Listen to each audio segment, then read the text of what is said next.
Trace. Podcast number Trace. Number 3 to all you English speakers out there.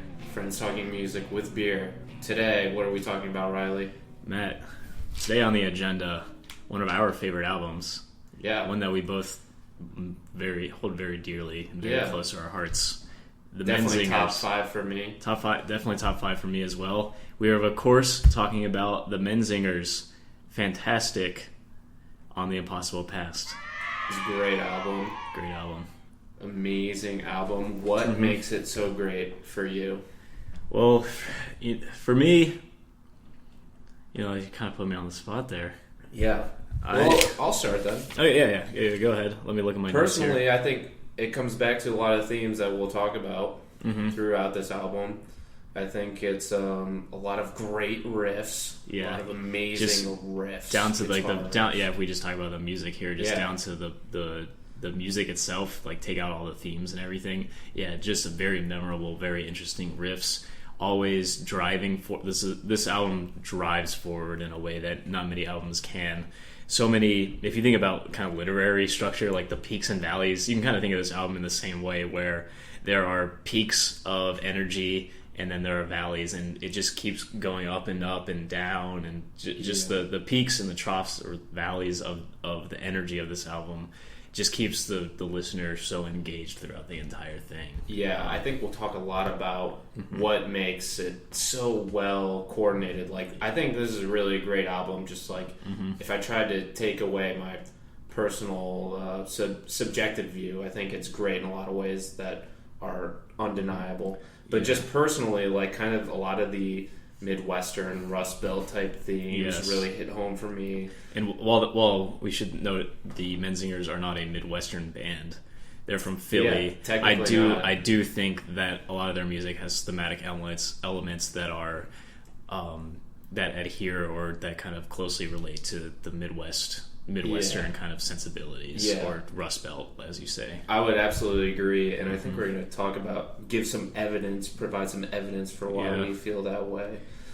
But I'd also say another thing, just like deeper into the music, the themes and like motifs of this album are so like consistent throughout the entire thing. It has a vision, and it sticks to that vision throughout the entirety of the album. I think, and it does that so much better than everything else. Absolutely. Out there. Before we get into the album, do you want to talk about the beer that we're drinking? This is Friends Talking Music with Beer, so we should probably do that. This was one recommended by Matt, so I'll kind of let you kick it off here. Yeah, so we're drinking Anchor Steam today. So Steam beer is pretty unique, as we were talking about earlier.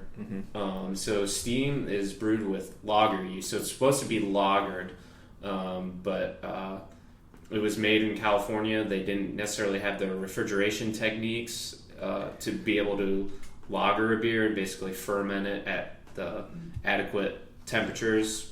The lagering process requires a gradual decrease in brewing temperature.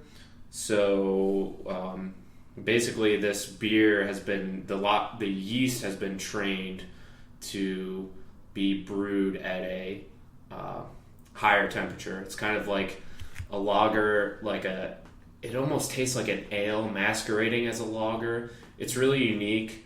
I think it packs like powerful mouthfeel punch. I don't know, how did you feel about the taste? Yeah, I mean, I think it tastes good, much better than it tastes good. I think it tastes better than the last beer we had. I'm enjoying it quite more. But yeah, like Matt said, it's a very unique beer. I remember when I went to pick it up at the store today, it doesn't say like IPA on it. It doesn't say ale or lager or anything. It's purely an Anchor Steam beer, which is the brewing company Anchor. They trademarked that term, so it's kind of their own term. So it could be called a California Common. I guess all other beers that are brewed in this similar fashion have to be called a California Common.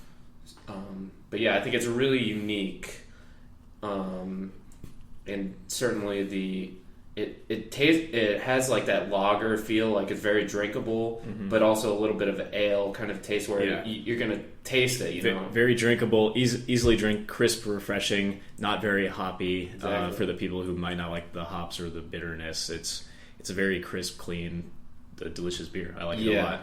It's one of my favorites because it is so unique for sure, and so I would recommend it very much for that reason. It's pretty easy to find. Yeah. All right, so beer down.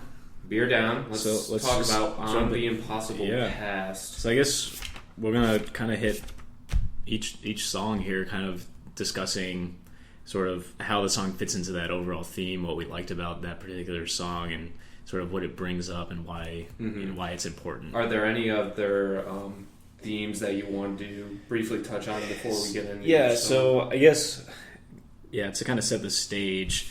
I think of this album a lot as if Bruce Springsteen wrote kind of a punk album, essentially. That's really good. It has, and think of like Springsteen songs like Born to Run, Thunder Road, The River, Thunder Road especially, Atlantic City. I am no boss like know-it-all. I'm not a huge like aficionado on his music, but I know him well enough, and I did some research before this to know that these songs share similar thematic elements, like of Americana, essentially. I would say Thunder Road, especially, like that. So many of the themes, like the lyrics together, you can kind of mash them up. Almost. Like lots of imagery or about just getting into your car and just getting out of your small town American muscle car. You're specifically your American muscle car,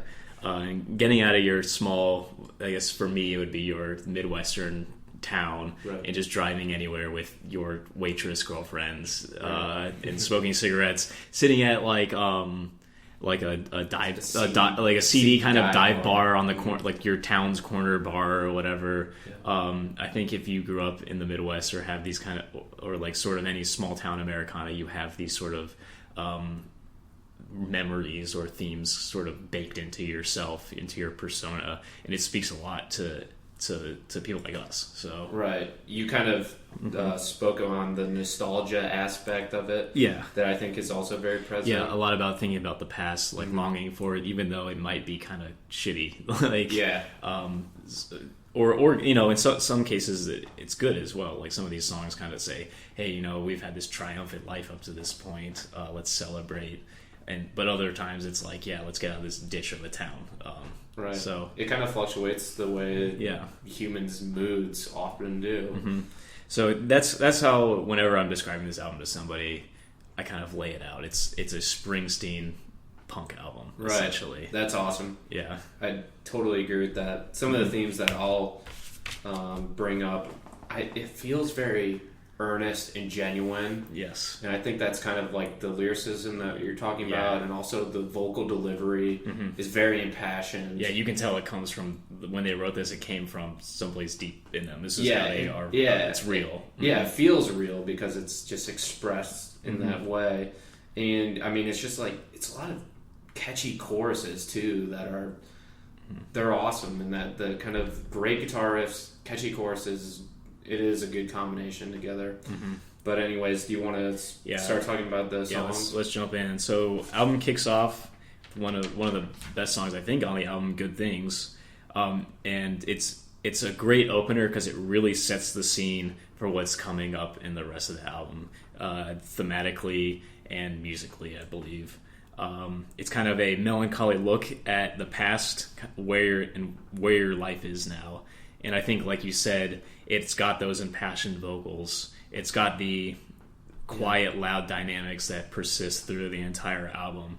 It mentions the American muscle car, the Midwest. It doesn't mention the Midwest, but it's like kind of has all those themes wrapped up into this one song, and you kind of know what's coming at you from here. This song definitely caught my attention from the first time I listened to it. Some of the themes, like kind of one of the other ones that comes up pretty often with the Menzingers is kind of this self-deprecating kind of like, I messed up. This is my kind of like a feeling of regret. It's the regret, the melancholy nostalgia, right. the oh shit, man, what do I like? Where how did I get to this point? Yeah, essentially. Exactly. And I think the song title is a little bit juxtaposed against the lyrics themselves. Good things. It's not exactly what is being portrayed. Does not seem very good. But it's just, I mean, overall, this is just a great start to the album because it is really just a great kind of rock anthem song. Yeah. It's just powerful and it hits you right away. Yeah, and and back if I can talk about the vocals again, it's kind of it's raw. It has the screams and it's yelpy, but I think that just really sells it too. It's like this comes from deep inside somewhere. It's not the prettiest, it's not the cleanest, but this is like how these guys truly feel. Yeah. So.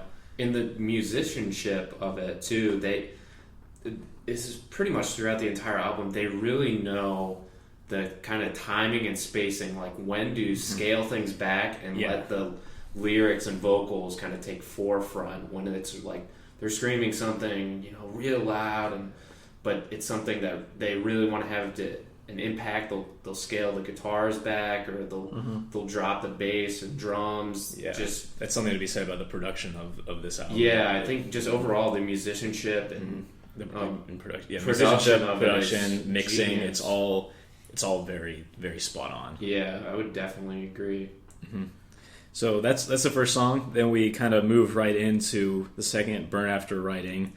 This is the first instance, I think, where we get two vocalists, which is another sort of that's one of the thing that Menzingers do a lot. They have two vocalists who sound similar, but they both play very different roles in the music. They especially sound similar on this album. I noticed on some of their other albums, it's easier to differentiate. And this song also has those great, exciting licks. And movements within the song, like I was talking about previously, the peaks and the valleys, the bringing it back, as you were saying, pushing it forward, bringing it back. Yeah. And there's one more thing that I think we forgot to mention, but like each song on this album is unique. There's no two songs that sound the same, and each song kind of is its own thing, has its own tone, and each one is just amazing. Like there's not a bad song on the whole album, and this is kind of starts to key you in on that. Like, oh, this is so much different from the first song. Like, how is this going to keep going from here? Each one is definitely unique. We could say this one's different from the last, and it's different from others. Yeah, I mean, kind of harkening back to what you said about Springsteen, I thought these lyrics. To see your blue cotton dress balled up on the floor. Yeah, I think that's a very Springsteen. Springsteen. Like, your lyricism. Yeah, exactly. I would definitely say they also another thing that I think comes up in this song, but is happens a lot in Menzingers is they have kind of a strange cadence to their lyricism. It's difficult at times to understand what they're saying. Yeah. They'll kind of mince words at times. I never understood. I could never, even after listening to this album 100 times, I had to, like, I didn't know them all until I looked up the lyrics, essentially. So and that's just kind of interesting that they do that, but they really kind of like I said, they really let the parts that are super important, they let those kind of stand out. And if I could classify this album as emo, which I do, it's punk emo.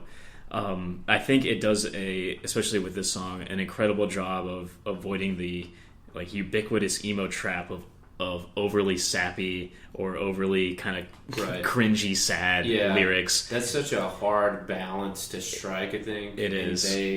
I don't think they fall. They're emotional lyrics, but they're not to the point of like oh my god, like please turn it off kind of like sappiness.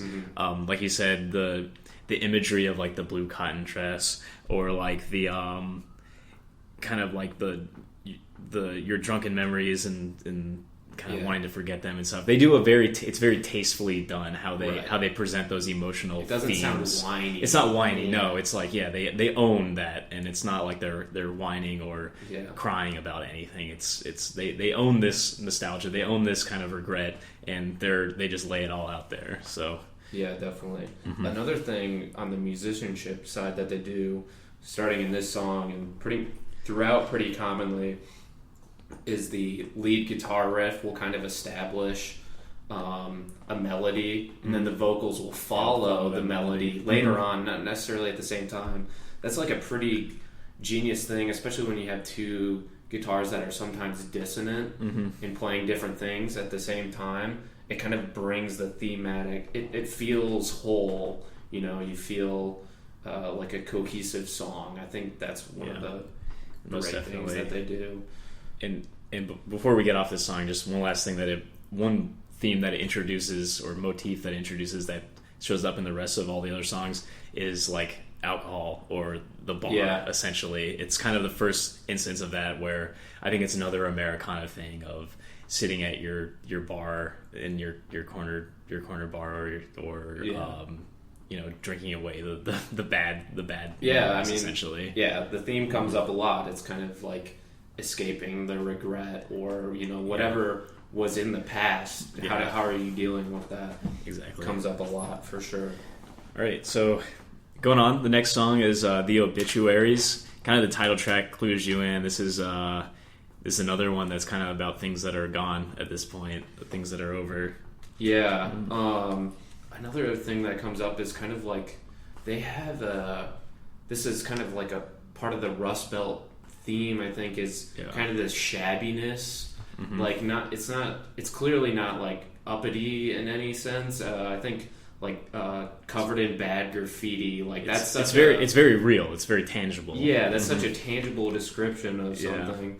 Again, the kind of alcohol, American decay, like the graffiti covered things, like reminiscing nostalgia of like these kind of like you were saying, shabby images, essentially.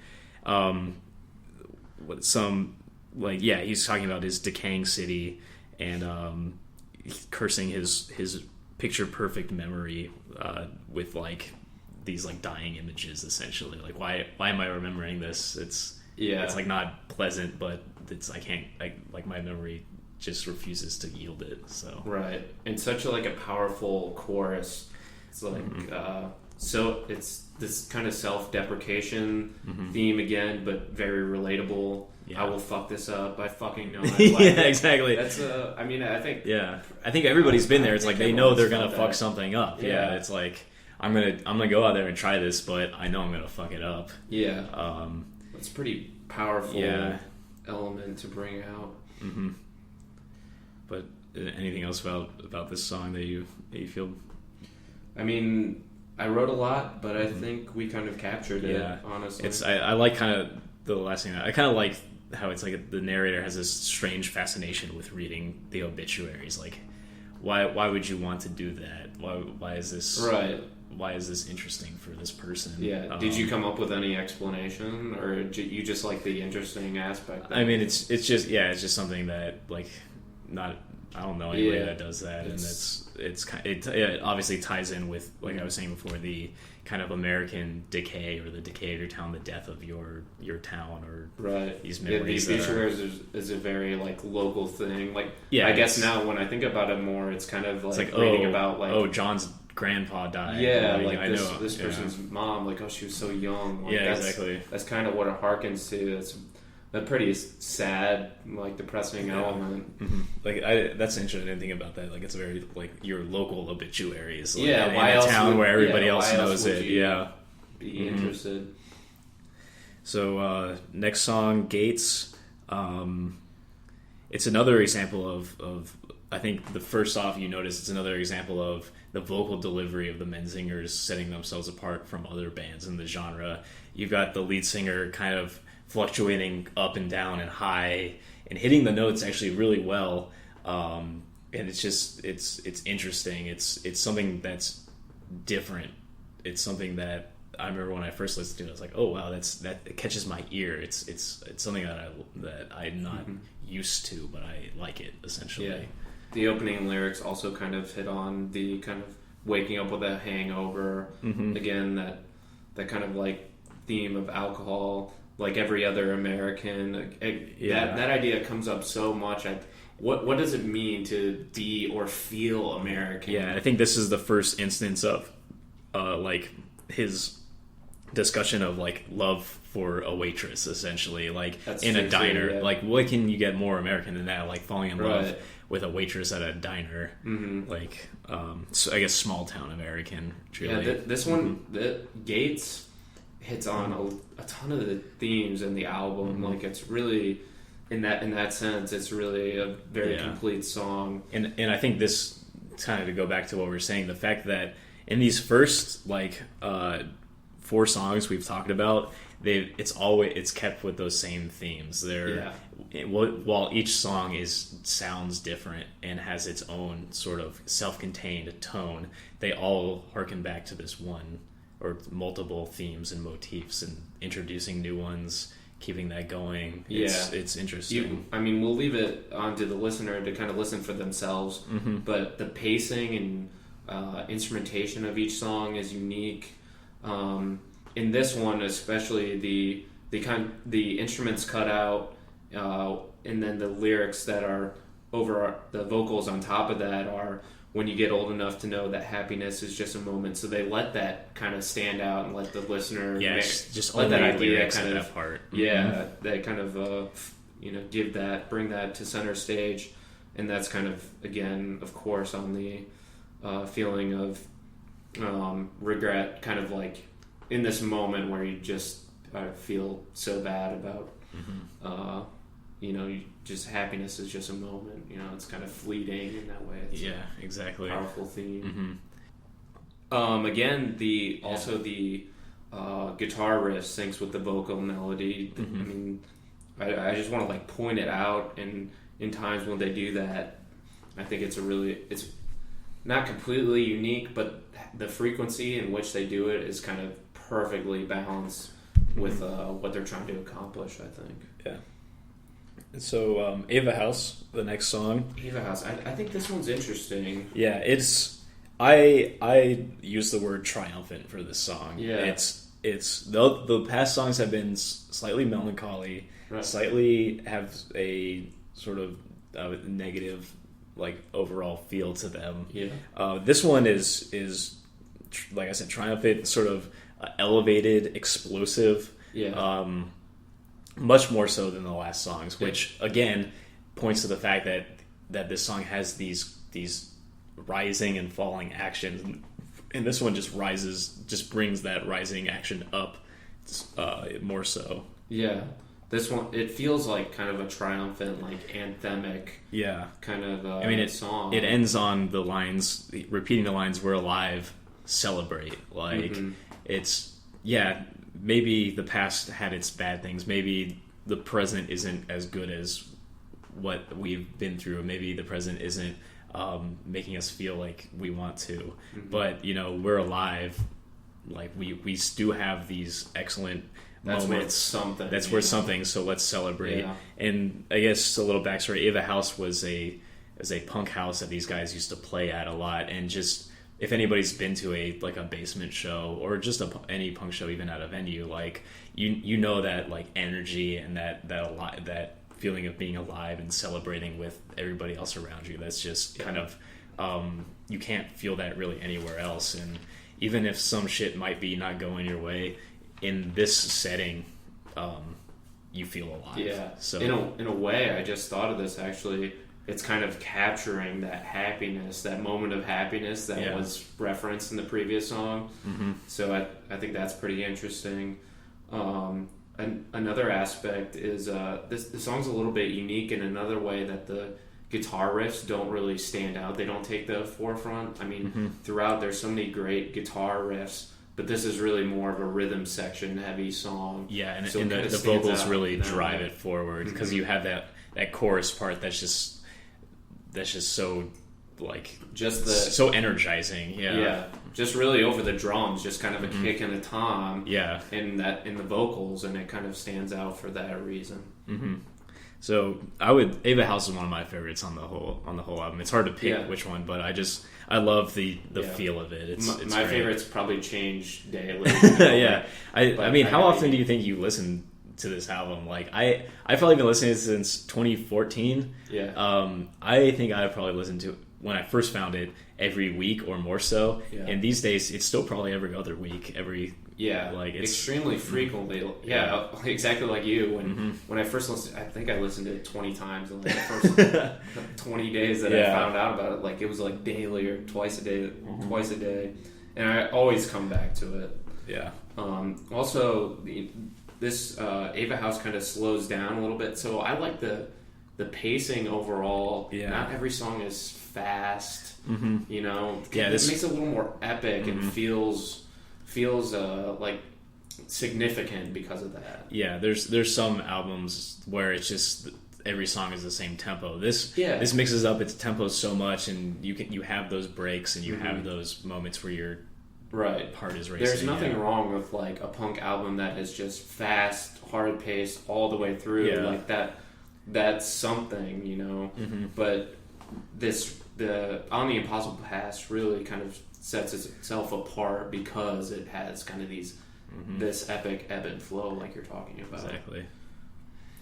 The next song is Sun Hotel. It's similar, I'd say maybe a sister song to Ava House, because the Sun Hotel was another like location that the Menzingers were familiar with. It's like a cheap motel next to a bar that they used to play at. Yeah. Whereas Ava House was a venue that they used to play at. Essentially. Yeah, it's like super local references. Yeah, exactly. They're good at painting that imagery of you know, like, oh, I kind of feel like I was at that house. I feel like I know what that hotel is like. Right. They don't need to be mentioning a place in Columbus for me to feel like I've been to a place like that. Yeah. Right. And this is just another great song, like you said, painting a picture of kind of small town America, dive bar-y, sitting like at a bar at 6 o'clock with the other sort of like lonely patrons, watching the news of like the mundane local news about a fire and deer season. This is kind of the quintessential song that element. I'm drinking a Budweiser. Yeah, exactly. I'm pretty sure this corner of the world is the loneliest corner in the whole world. Maybe it's me, the bartender, this Budweiser, the other customers. Yeah. And again, kind of the bass and drums are pretty much the only thing during those lyrics, so they stand out. But I mean, the song kind of reminds me of when we went to actually go see the Menzingers, and we were sitting at that bar. Yeah, we were in Chicago early, and we went to this bar at like 2 o'clock in the afternoon, and there's like three other guys each sitting alone at like their bar stool, and it was just kind of like watching. We watched the local news. Yeah. I didn't really think about it until now. It was very like a similar feeling. We basically lived this song. Wow. I feel so special now. Yeah. Wow. Thanks, Menzingers. Yeah. And I don't know if we've we talked about it, but I don't know if we've given it enough focus. Is just like kind of like the screaming element of the lyrics. Yeah. Like pretty much every song like that comes through. It has that passion. The vocal delivery. The loud, quiet dynamics. When it's loud, either of the singers are really like belting that out. And they're on key, and it sounds good. Like like you said, it's impassioned. You can tell it's coming from somewhere in them, and they want to tell this story. They want to sing this music. In the way they'll both inflect too, like the first line will be like loud screaming, yelling, and then they'll bring it back to being they're so excellent to like they're so excellent at like screaming and then bringing it back down to singing and then going up and like in the same like bar essentially. It's pretty crazy. That's such like an amazing thing to do. That's just like pure talent. Like I don't know. They're excellent. They're like excellent singers, excellent musicians. Sculptors and Vandals. I said just like in Ava House, we have this sort of heart racing, explosive chorus after sort of like a subdued intro. So just more of like the pacing. The pacing is more of the ebb and flow pacing, more sticking on key to those thematic elements, more like expounding on what they really want the message of this album to be. I think it's just another great song. Yeah, I think the lyrics personally hit pretty well, hit pretty home for me. Mm-hmm. Said we wanted to be interesting, like that idea of wanting and trying to be interesting. Yeah. Or when, unique. or like no, or I don't know, ever feeling like someone only cares when you're like convenient for them. If like what my conveniences are so convenient. That like, is a great lyric. Yeah. Mm-hmm. Walk home single, seeing double. Yeah, it's another relatable. Yeah, exactly. Like walking home by yourself, seeing double vision. Like, I mean, not that. Yeah, walking home by yourself and like you've had too much to drink and you're just kind of thinking about all the shit that's happening in your life. Like for sure, just more so like very relatable, ordinary American like feelings that we've all share and have with each other. And just more so like Springsteen. I feel like it's very these themes are these themes are so universal with people who grew up like kind of in similar circumstances. Yeah, totally. The 8th song on the album is Mexican Guitars. It's a great opening riff to open up this song. Yeah, like I think that just sparks the interest immediately. It's like great guitars kind of goes to this theme of, or this song's kind of story of I have a different kind of outlook on the story of the song, but I kind of see it as playing your guitar like with your bud in the past, maybe in high school or junior high or whatever, and then sort of wanting to or missing that moment essentially. And for me that's very poignant because I had my friends in high school who we would play our Mexican like kind of lesser like not as good guitars or Mexican guitars like with each other, and I think this song really speaks to those people who like anybody who's ever picked up a guitar and just like played with your friends like can kind of relate to the elements of this song. I can certainly relate to that interpretation of the story. Yeah, I mean, however you interpret it, though, I think it's just a great story told through the song.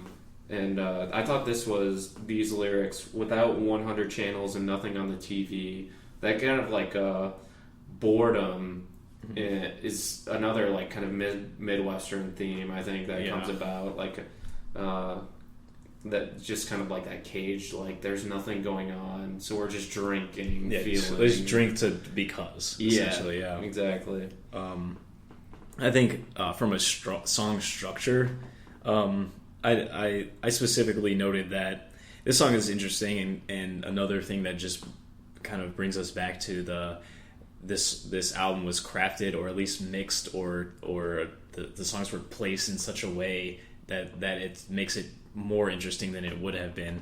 But like this song contrasts with the last song because it has the subdued kind of quiet part of this song comes in the middle, whereas in the last song the subdued quiet parts were at the beginning and tail ends of the song. So you have like low high low, and then you have low high, or then you have high low high. Like it's and Sculptors and Vandals. I think it starts with a acoustic guitar. Then it picks up and then kind of fades out in the end. Mexican Guitars, immediately you're hit with this kind of almost metal riff, then slows down and picks back up at the end. And you got it the middle part just kind of reels it in, and you have that kind of like chug, and then you have the drums kind of coming back in again at the end of the chorus, and it explodes again. Like they do that extremely well. For anybody who's into like writing music, this is kind of a master class in this. I feel like to how to make songs interesting and ebb and flow in a good way. I think there's so many lessons to learn. I think we're trying to as we make music, we're trying to learn from them too.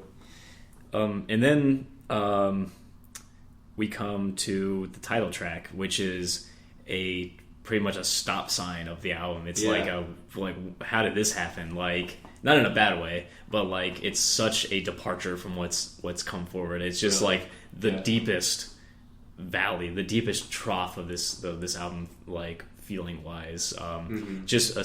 It starts with just vocals and a kind of just a single strummed guitar. Like it takes like a little bit more of an appreciation because Yeah. I've seen maybe some reviews where suggesting that, well, this sounds so dissonant from the other songs, that they should have cut this one. I like that, though. But yeah. I like this one so much. I think it stands out. They hit on so many of the themes in the album. Yeah. It's really important. Like you said in the last one, you're bored, like drinking because you're bored. Like, this is like driving because you're bored, but also drinking. And I'm sure a lot of us have been there before, just driving around with your friends doing... Just out of boredom. Just out of boredom, doing things that will get you into trouble, essentially. Or, like, looking for something that is wrong, but you're just bored. You're bored, for me, bored teenager, and you just want to go do something. Like... We took rides in your American muscle car. Yeah, more American muscle car. I felt American. It's kind of like that feeling of what is quintessential American. Yeah. I think that's just like such a powerful imagery, and of course, like Sawmill Road just feels like Sawmill Road. Everybody has grown up in a town. I know I did. I think Matt, you did too. Has grown up in a town with a Sawmill Road. We're in a town right now with a Sawmill Road. Yeah, exactly. That's such a Midwestern. And so and you're just looking for dumb shit to happen, or bad shit to happen, and then something bad does happen to you. You crash your car, and you're just like, oh well. There's so much there for such a brief song. It's only a minute and 32 seconds. But I think it is really important. I understand why this was the title track. Yeah, and this song even, I think Menzingers do this pretty well, where they tie in songs with other songs.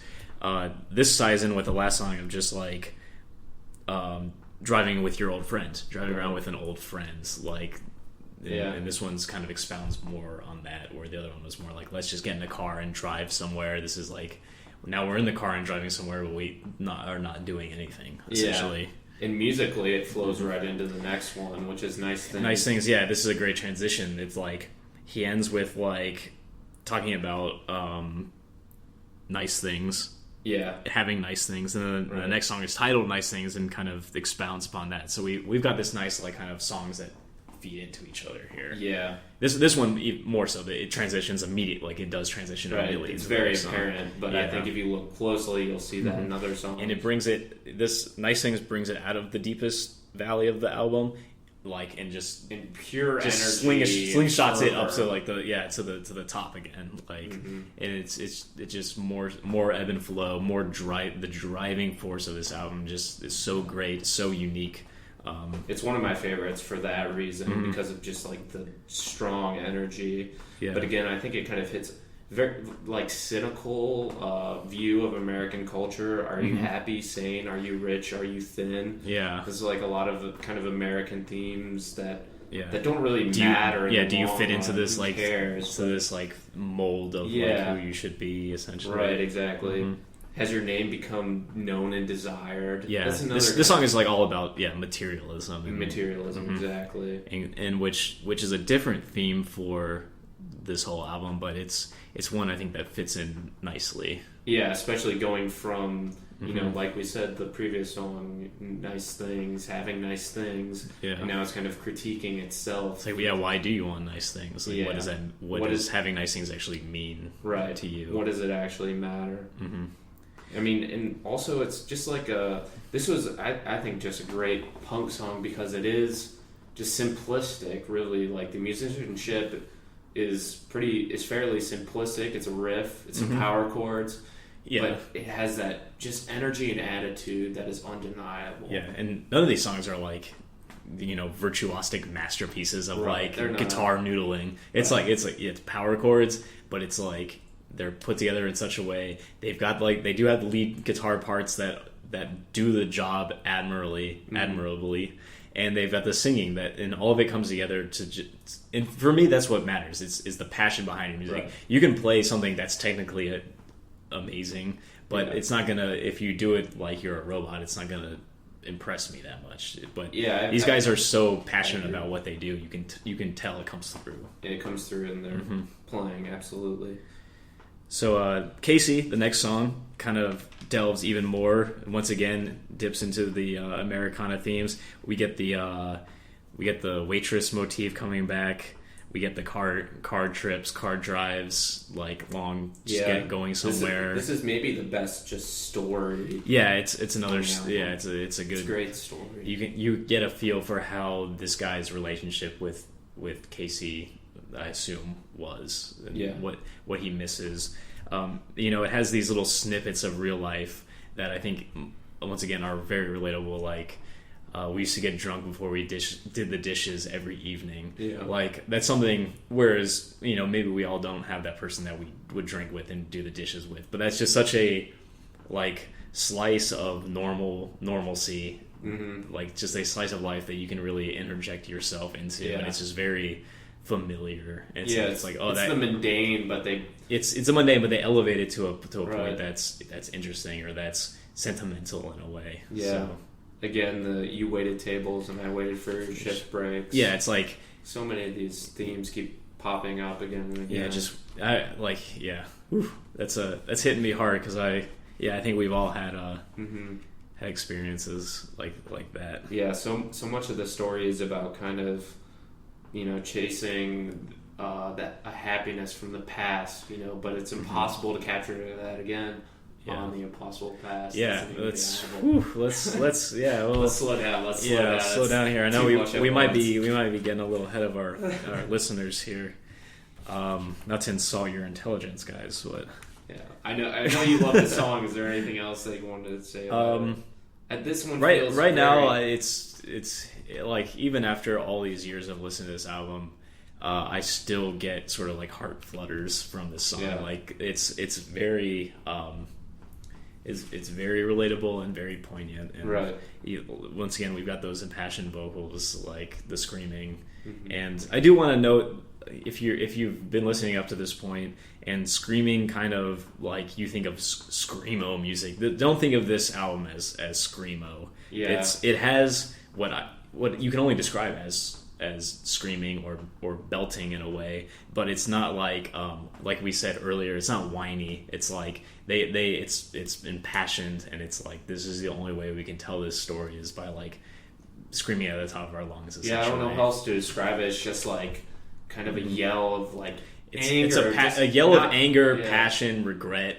Just like that's all these like really hard to handle emotions just coming out. And I think if you've ever had like a bout of passion like that, you don't like say it. It's you have to yell it essentially. And if screaming puts you off of a lot of music, I would just say please just at least give this a try. You kind of have to listen to it for yourself to figure out if this is up your wheelhouse or not. Mm-hmm. But I wouldn't. Yeah, definitely don't let that be a deterrent. Yeah, I think you'd be doing yourself a disservice because you would be missing out on all these something that may speak to you just because you think that I'm not a big fan of screaming or yelling. Mm-hmm. So absolutely. And once again, we go to this next song. Implements the quiet, loud dynamics excellently. This is I Can't Seem to Tell is the song we're talking about. The alcohol loses its touch. Yeah, this is another one where it's like this one is the only song that has a really extended metaphor. Up until this point, it's kind of been like stories about real life or stories that are grounded in reality. This one has this extended metaphor of I guess a relationship being like a dense, entangled forest, and you're digging up like the soil to get to the roots to find like why did this start? How did we get to where we are? But you can't find those roots in this like forest that you've made your beds in essentially. Right. So but it's also not too far out there. There's a lot of things that bring it back. Remember the days when I had a conscience? Yeah, I mean, and back to like the drinking, which shows up in almost every song. Yeah. It's like the song's like about not like I think once again things that we all can relate to, like not wanting to talk about your problems or how bad things have gotten.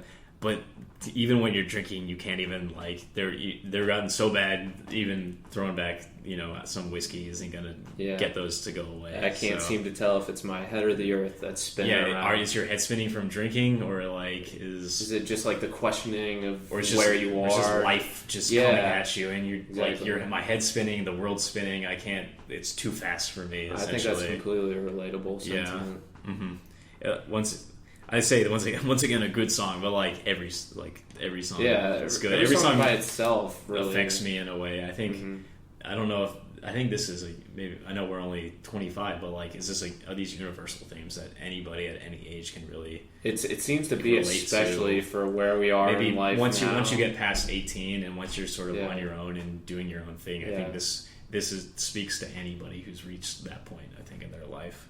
Yeah, I think so too. And then we get to the closing track, and it's an excellent closing track, which is something kind of. Yeah, it's something. Closing tracks I really appreciate in albums when they're done well. When they choose the perfect closing track for an album, or devise a track that's perfect for a closing track, I really appreciate that, because I think you and I both, when we listen to music, we listen to albums as a whole, kind of, and we take the whole thing as a singular entity. Right. If a new album comes out, I mean, I think that's the way the artist intended for you to listen to it. It's not just a bunch of singles smashed. When an album sounds like a bunch of singles smashed together with no kind of rhyme or reason, it's not as powerful as when you can tell something was crafted in a way that it's supposed to make you feel how the artist wants you to feel, essentially. And Freedom Bridge, I think is the perfect closer, and it kind of populates in my mind a very like coveted position of perfect closing tracks. When I think of good closers, I think of like the Blue Album, Weezer's The Blue Album, or the Antlers Hospice, to name a couple. Like those albums end on such like a definitive note. I call them like goosebump moments. Like you just feel like, all right, we've wrapped up all of these feelings that we've been discussing, and all the themes, all the motifs. These are all wrapped up in a nice like package, and here's like one of the more impassioned like deliverances of the album, and we're done. It wraps it up also nicely. It gives me goosebumps. Lyrically, I think it's the longest song. Mm-hmm. It's just like these little, like you were saying before we started, like little biopics. Yeah, little biopics of these people, like kind of trapped and languishing in their small town. Once again, back to that theme. You've got junkies, you've got a waitress again, PTSD sufferers, scammers, like all these kind of unsavory characters who got this way because they've been, I assume, been trapped where they are, or like have been kind of stuck in this cycle of life that kind of is ubiquitous, or is kind of kind of ties in well with sort of Rust Belt small town life now. If you look at it. And for me personally, kind of the little part, Mick Tiernan was a good old boy. He cheated and he skimmed. Mm-hmm. A favor for a favor, it can be called a sin. I think the Irish name, the sin part's to me personally, that's a very Irish Catholic theme that's relatable. Mm-hmm. And then at the end, so we wrap our hearts into our heads and take the fall instead. Yeah. It was a really poetic line. Yeah, standing on a ledge, people are telling you to get down, and you just wrap your heart where your brain should be, and you just jump off. Right. Yeah. I do want to talk about kind of at least the music of this song. One of the reasons why it's so great is you have this, in the last song, they just switch up the drumming so much. I think you called it galloping as a bass term, but I like the term as at least for drums as well. It's all on the toms. And it's kind of like this galloping forward or driving drum beat. When I think of that kind of galloping, I think of kind of Knights of Sidonia, which utilizes it, and that's why kind of the galloping part makes sense to me. But this is like a slowed down version, but it does. There's no snare, and it's just all kind of the deeper drums and kind of it slows it down, but then once you hit that last chorus, the drums really take off, and that's that goosebump moment I was talking about. And it's that they just finished that verse about wrapping your heart in your head, take the fall instead. The bass picks up too, kind of the entire rhythm. The entire everything comes together. Everything's building up until this point, and then it hits the climax.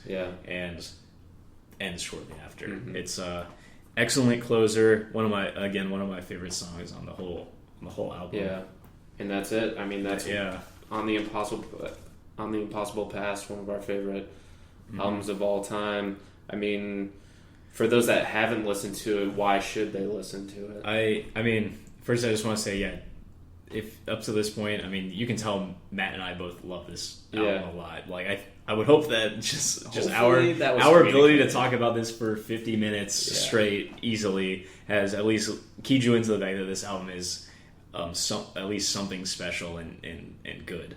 Don't let the emo genre label dissuade you from listening to it. And I know we talked about the screaming thing before. Don't let that dissuade you. And I guess I'll get back to, like, if you understand Springsteen, I feel like you'll understand this album. If you like The Boss, I think and you have an open mind to new music forms, I think you will also like On the Impossible Past. Yeah. And rock isn't, like, at the forefront of people's minds of culture. It's really not right now, but this is proof that great rock music can still be created. It can exist, and it means something still. Yeah, it's got those, like we said this whole time, those strong thematic elements consistently represented throughout each song. I think the themes and the production are kind of ubiquitous. Like you can, it's agreeable that that's great. That part is just great. Very catchy songs. Like, just from a music perspective, like. You can hum along. These songs get stuck in your head. You will memorize them quickly. Like, they're so interesting. Like we were saying, like, I've listened to this album so much. It doesn't get old either. It doesn't get old. Each time you'll find, even just talking about it now, I have thought about new things that I haven't thought about. Exactly. It's very dense, very lyrically interesting, very musically interesting. I really can't. It's so much fun to play loud in your car. Yeah, it's great driving music. I mean, given everything that it's about, like, I think there is enough here for anybody to relate to some of these themes. If you have lived, I think you have felt some of this stuff. Yeah. So if you haven't listened to it, we're definitely imploring you to give it a shot. Yeah. I mean, anything else? I mean, I think we're good. I'm glad we finally got to talk about this, because we've been wanting to for a long time. I know we both love this album for a long time. Yeah, and we've been needing to get it on. And I was so happy that you introduced me, because immediately I was you're like, hell yeah, immediately. Yeah. So all right, yeah. I mean, Menzingers, On the Impossible Past. Go listen to it. Yeah, do it. Nice.